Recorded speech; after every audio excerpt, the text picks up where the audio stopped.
So, de Broglie proposed back in 1924 that particles could have wave-like character in addition to their particle character.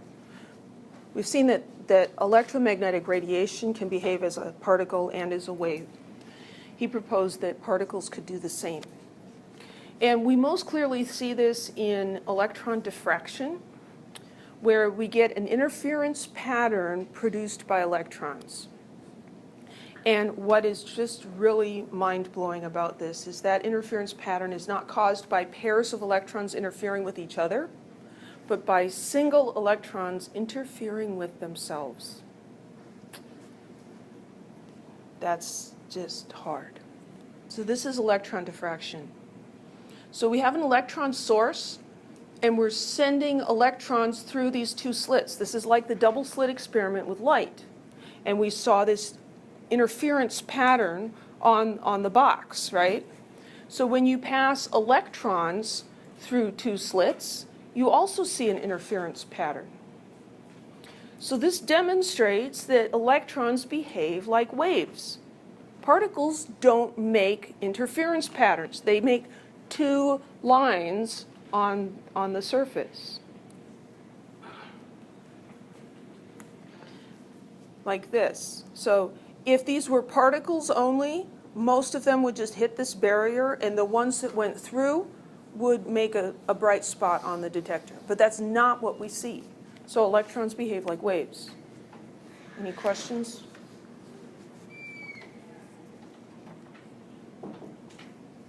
So the wave nature of the electron is an inherent property of individual electrons. If it's a wave, then it has to have a wavelength and a frequency. So de Broglie said the wavelength is inversely proportional to its velocity. So we have the de Broglie relation. The wavelength equals h, that's Planck's constant again, over the mass times the velocity. And this is where velocity and frequency, their letters are very unfortunate because this is an italic V, not a nu. Sorry, it's not the frequency. There's Planck's constant. So we can calculate things about the electrons.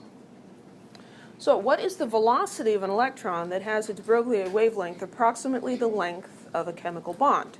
Assume that length to be 1.2 times 10 to the minus 10 meters.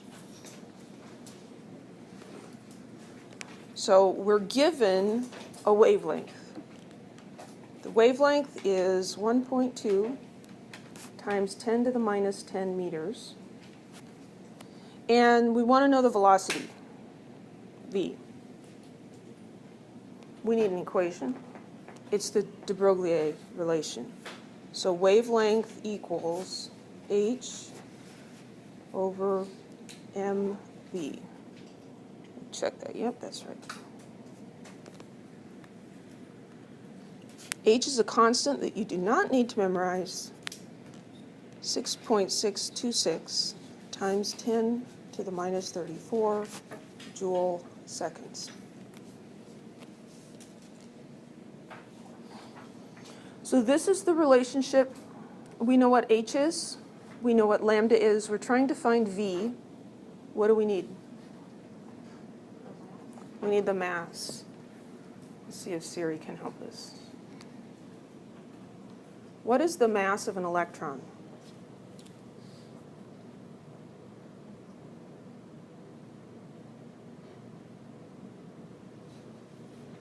I think I may have stumped her. Here is what I found.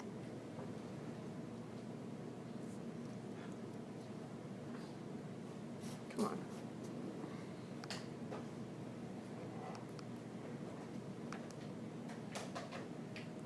Okay. It's not recognizing my thumb. What the heck? There we go.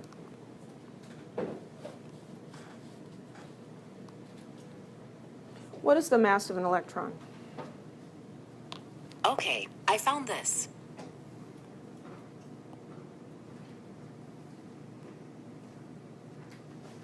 Note to self, put this in the slides somewhere.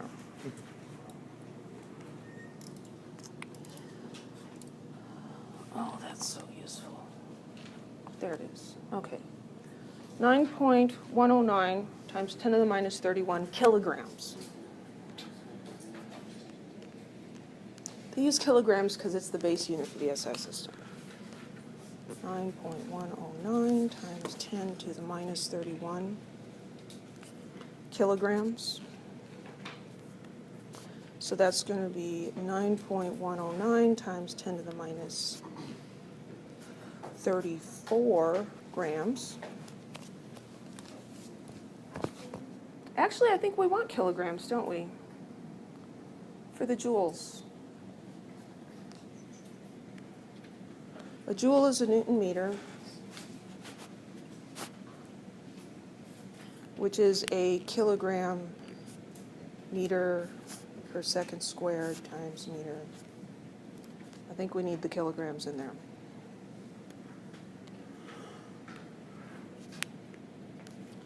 Okay, so we've got a mass. Let's work this out. So H is 6.626. Just, yell at me if I do something really stupid.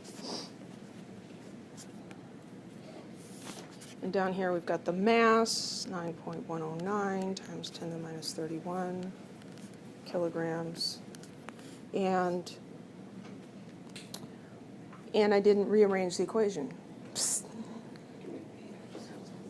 So I want V, it's in the denominator. I need to move that to the top and move wavelength to the bottom. So I'm sorry about this. Some of you aren't going to like this. That's not voodoo. It's math. And the wavelength, 1.2 times 10 to the minus 10 meters.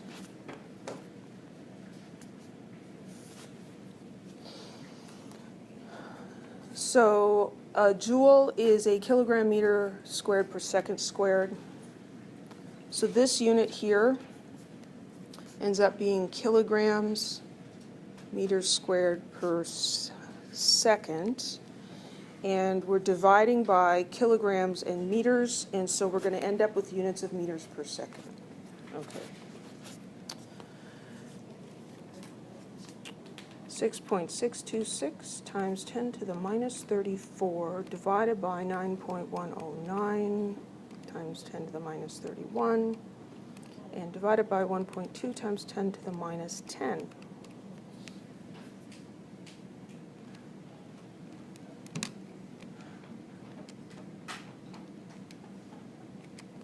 Six point, let's see, 6.1.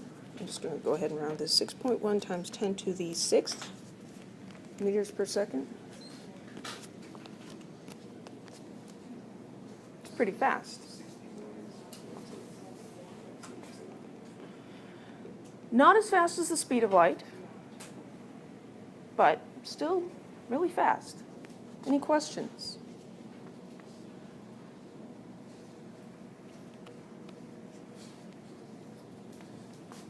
I can tell you really liked that one. Okay, the uncertainty principle.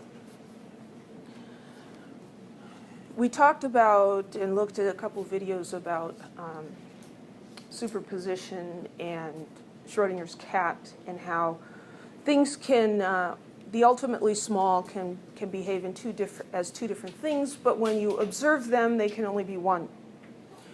So when you try to observe the wave nature of the electron, you can't observe its particle nature.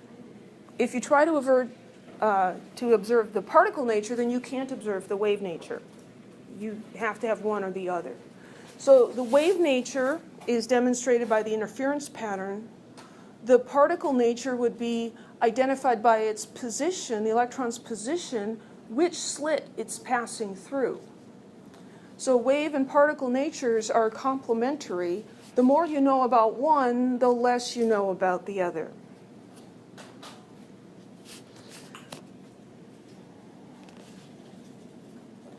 So if we take that diffraction that we were observing, and now we shine a laser beam across this, the laser beam detects which slit a particle is going through and forces the electrons to behave as particles.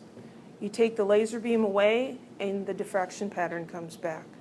You put the laser beam down, the diffraction pattern goes away. They're ornery little guys. It's like one or the other, you can't have both. Anything that we tried to design to view both of them together, not successful. Any questions? How does the electron know? Right? So Heisenberg's uncertainty principle. The more you know about the position of an electron, the less you know about its speed. And so this is his equation here. X is the position, so delta x is the uncertainty in the position. Mass is m. Delta v is the uncertainty in the velocity. So the uncertainty in the position times mass times the uncertainty in the velocity is greater than or equal to Planck's constant divided by 4 pi. So if delta x is really small, because we know a lot about the position, then delta v has to be big.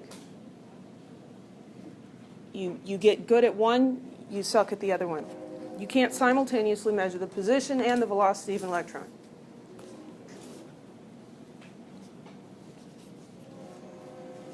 So classical physics is determinacy, where the present determines the future.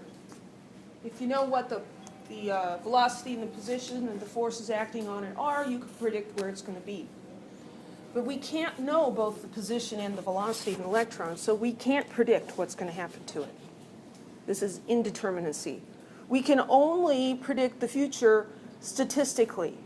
You say, well, statistically, there's a high probability it's going to be over here. And so we have to use these probability distribution maps. So it's baseball season, at least for my children. So here's a batter hitting a ball. And the ball has a specific trajectory.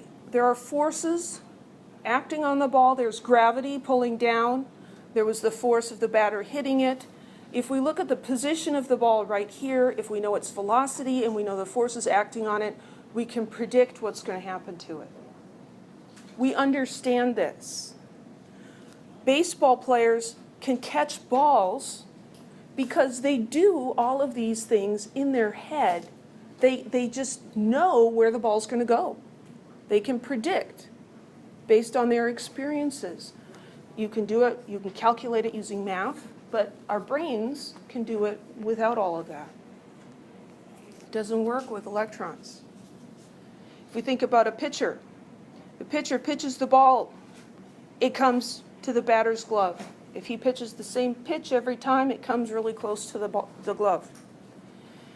For electrons, though, you pitch electrons, and they're going to be scattered all over the place. So there's a 20% chance that it'll be within this circle, a 40% chance that it'll be within this circle, a 70% chance that it'll be within this circle. But it could be up here. It could hit this lady in the face. You know? There's no predicting it because we can't know the position and the velocity at the same time. So what we have is more of a distribution map, probabilities.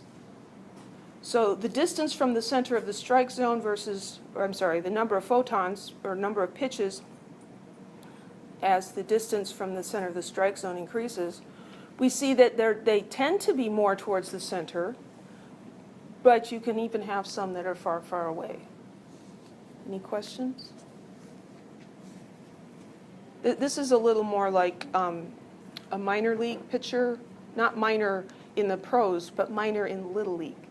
The 7-year-old pitcher who's never pitched before, a little erratic, right?